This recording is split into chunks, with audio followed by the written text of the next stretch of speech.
Hello everybody, I'm Tarin and Camarena, a VFX artist and cinematographer. And I'm here with my best friend, my Fuzzy. He loves me.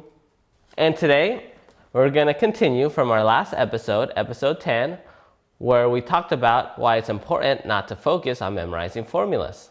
Last time we talked about the importance of not memorizing formulas when it comes to focal lengths. Today, we're going to talk about lighting.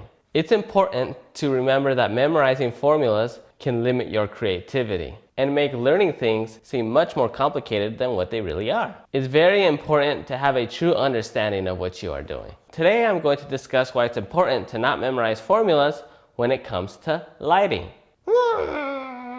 Fuzzy monkey, come on, look at what's us. Fuzzy, fuzzy.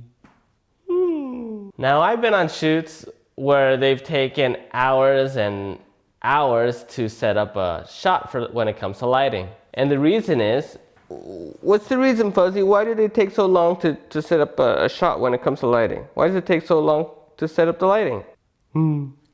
Well, the main reason is that they don't know what they want. And they don't know what they want because they don't have a true understanding of why they are lighting something. They don't know how to light in order to tell their story. Instead, they focus on memorizing formulas to create a cool look. A lot of times emulating a look that they may have seen from a TV show, a movie, but they don't really understand why they are using that look.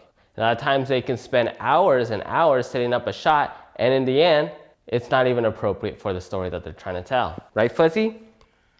I've even been on sets where they pulled out a chart of different light setups to emulate a certain look because they couldn't quite memorize where to place the lighting. Now this wastes a lot of time, right, Fuzzy? Fuzzy agrees. If you know what you want and what you are doing and how to light in order to tell your story, you can actually light fairly quickly. Now I've been on certain shoots where I've only got a few minutes to light up a certain shot, while delivering the cinematic quality that you would expect from shooting on a Red Epic Dragon camera, like this one right here. Good job, Fuzzy, you're doing great. Sometimes I will only have one assistant and can only carry a limited amount of lighting. Under these fast-paced shooting scenarios, if you don't know what you are doing, you are only setting yourself up for failure. Often under these situations, you have to adjust to the existing lighting.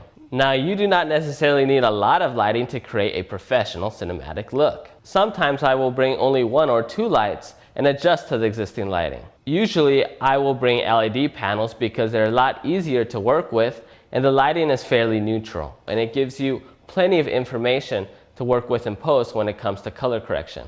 Lighting temperature in a shot is very important. For example, I only brought 1 light to shoot this for a promo shoot that I did last week, and I had to work with the existing lighting in the room. The light used in this shot was mainly used to separate the subjects from the background. Also, for my Tarin and Fuzzy show, I'm adjusting to the existing lighting. I have the window light as my key light, and 2 LED light panels, one for fill and the other one for a rim light. I love using window lighting because the colors and quality are excellent, especially if you are shooting with the Red Epic Dragon with the skin tone highlight OLPF. You just get beautiful rich colors and plenty of information to work with in post. Now with CGI, when it comes to lighting, often I will put as many as 15 lights just to light up one product visualization shot. I will paint the 3D model with light exactly where I want it.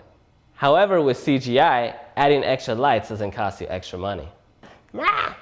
And it also can be done fairly quickly. Whether it be CGI or shooting in real life, you can still get a professional look with limited lighting, if you light accordingly. Let's see what I missed, Fuzzy.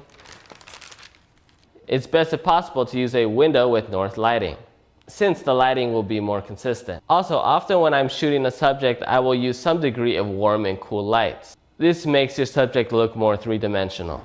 Even for my Fuzzy show, I'm using some degree of warm and cool lights. I'm using the cool light coming from the window and the warm lighting coming from the existing tungsten lighting in the room. Lighting is all about knowing what you want. Without light, nothing exists in the shot. So you really want to focus on lighting only the areas that help tell your story. If they don't help tell your story, don't put light on it. It's really as simple as that. Show the audience what you want them to see through lighting and make sure that it helps your story and is not distracting. Now that's all me and my Fuzzy have to say today. when it comes to lighting and not memorizing formulas. I can't emphasize enough how important I feel it is to not focus too much on memorizing formulas, because it really does limit your creativity and can make things a lot more difficult to learn, because it makes things seem a lot more complicated. Really, there's only a few main concepts within the different areas of cinematography to truly understand and be productive. Feel free to like, share, comment, and subscribe.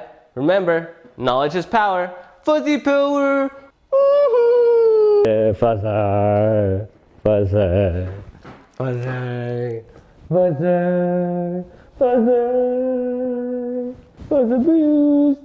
It looks like a baboon, my fuzzy, like a mandrill, like a mandrill, like a fuzzy beast. Woof, woof.